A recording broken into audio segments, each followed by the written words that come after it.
So ito kayo guys, gumagawa tayo ng isang video clip naman tungkol doon sa ito yung tungkol sa support and resistance at saka sa yung takbo ng trend, ng prices. Okay guys, since sinabi naman natin na sa ibang video clips natin na yung support ay yung mga grupo ng buyer. So ito, sample gawa tayo ng linya dito. Ito yung grupo ng support. Ito yung support guys.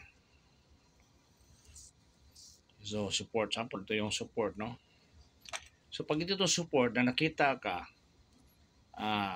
nakita mo support na maganda ito, mabili ako dito ko, magandang presyo to.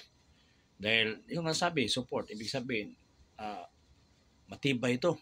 So pwede na ako dito. So bili ka, nagbabay ka kasi paakyat ang gusto mo. So buy ka or set ka ng order.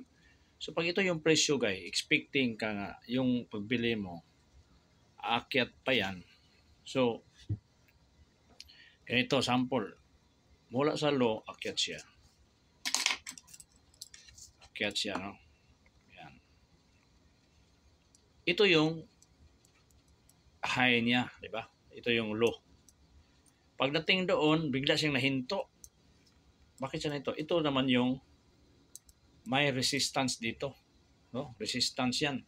Bumaba, nahinto na naman, hindi siya tumuloy. Ito yung low. So, ito yung higher low. Di ba? So, pagpakyat naman niya, akyat naman yung presyo. Ito imaginary line na to, binasag niya. So, gumawa siya ng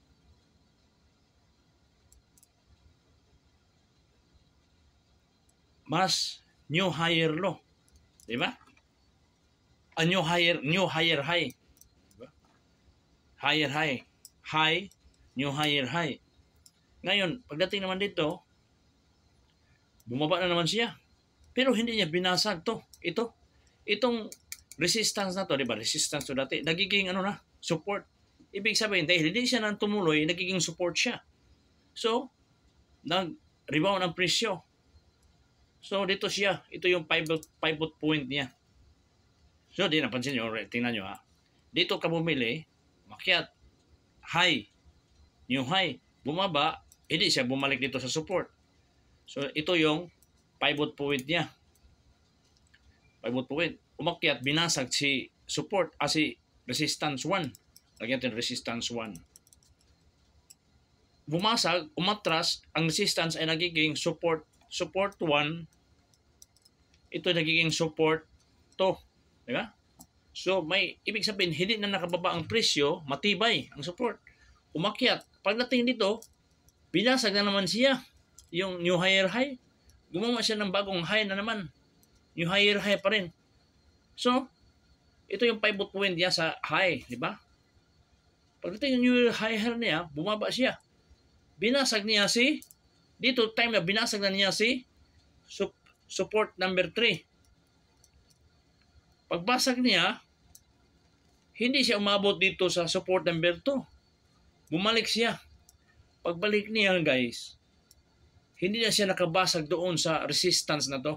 Yung last resistance. Kasi ba resistance to kasi nag-resist na Bumalik siya. Binasag na niya si support number 2. Pagbasag kay support ito, hindi siya nakaabot kay support number 2. Ito si resistance number 1. Resistance 1, hindi niya naabot. Bumalik siya doon sa resistance number 2. Resistance kasi sinundot niya. Hindi niya nabasag. Bumaba siya.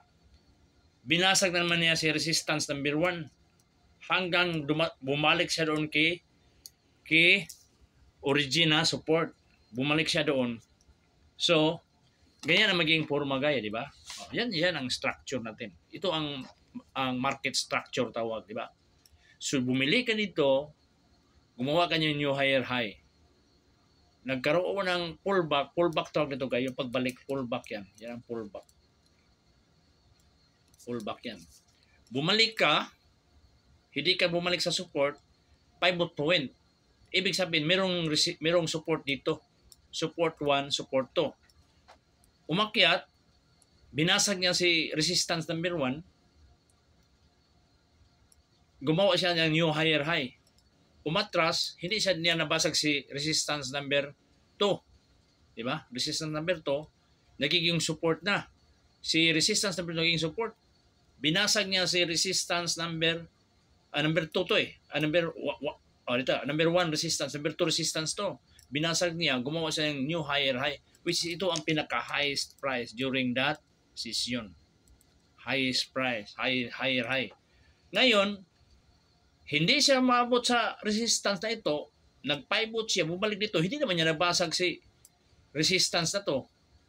Umatras, binasag naman si support. So, ganyan ang market structure, guys. So, ibig sabihin, ito ang mga pivot point niya. Pivot point sa high, pivot point sa low.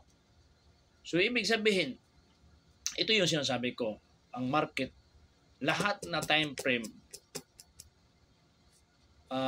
makita mo ang ganito. Either higher time frame or lower time frame, monthly, weekly, daily, 4 hours hanggang 1 minute. So, ito talaga ang galawan ng merkado. Ibig sabihin, sigsag siya.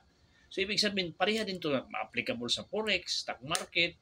So, ibig sabihin, umakyat. Ito nga, kung ikaw ay mag-buy low, sell high. So, ibig sabihin, dito, itong mga grupo ng mga buyers, bumibili, gusto lang iabot ang presyo dito. Pagdating dito may resistance, itong mga grupo resistance, yung mga sellers, iba, gusto lang ibalik ang presyo. Hindi nila na ibalik kasi lumalaban yung mga buyer. Hanggang inakyat ng buyer, binasag itong mga sellers dito, natalo. Pagdating dito, mayroong mga malakas na mga bintahan dito, ibinaba konti, nag-pullback, umakyat, di na kayanin, mas malakas ang resistance dito, binaba, hanggang bumalik sa origin. So ito yung tinatawag na market structure. Ito yung ganito. Ito yung trend. Ito yung trend ng presyo. Ito ang tinatawag na trend, upward trend. Pagdating dito, nagkaroon ng ito mga pullbacks, ito pullback. Ito ng major na nagiging reversal. So ito yung pullbacks at hanggang nagiging reversal, bumalik, nag-reverse. Okay? Ganyan, paakyat, nag-reverse. So yeah. Ito yung may mga video clips pa tayo dito gagawin. Paano to ma-anticipate na ganito ang mangyayari sa market trend. Okay? Sa mga presyuhan mo, bakit naging ganun ang takbo. May mga rason yan na may yun every from higher time frame to lower time frame. So yan guys, binibigyan ko lang ng idea. Ito yung support at saka resistance. Ito yung support, ito yung resistance, resistance. Ito yung support, resistance.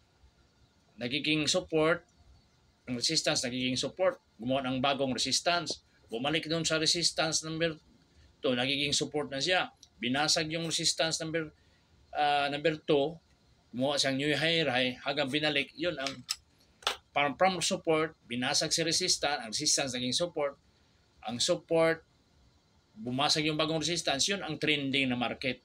Okay?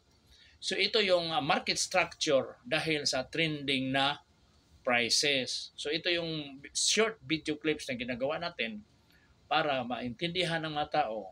I-recap ko ha.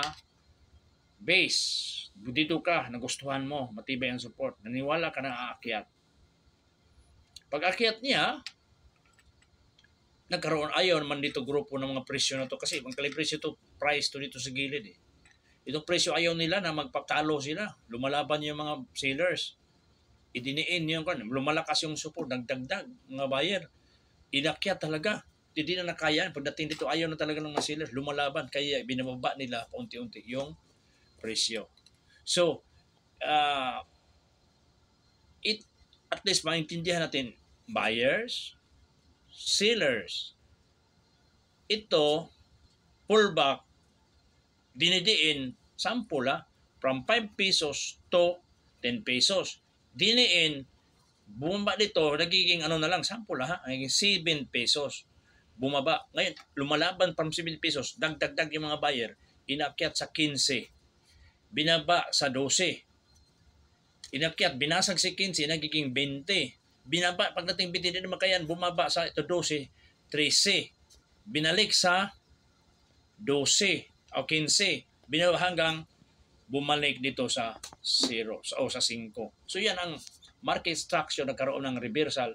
Trending market dito, mga pivot points hanggang nakahanap sila ng matibay na resistance, pinakamatibay na hindi na kayang iangat ng presyo, bumaba hanggang bumalik sa original support. Okay guys, that's all sa video clips na ito. Idea sa inyo na ito yung takbuhan ng presyo. Later, gagawa tayo naman ng video clips tungkol sa tools na makapagbigay. Ito yung market structure, price action, market structures sa trend. Meron tong backup na mga tools, indicators na pwede mong gamitin na saan siya magba-bounce back, na doon ang pivot point na pwede siyang mag-bounce ang presyo dahil sa mga tools na yun. Separate video clips gawin. Stay tuned lang tayo, subscribe, share this channel, Macnex, himay-himayin dahil nag-start na kayo dito sa trading journey niyo. Okay?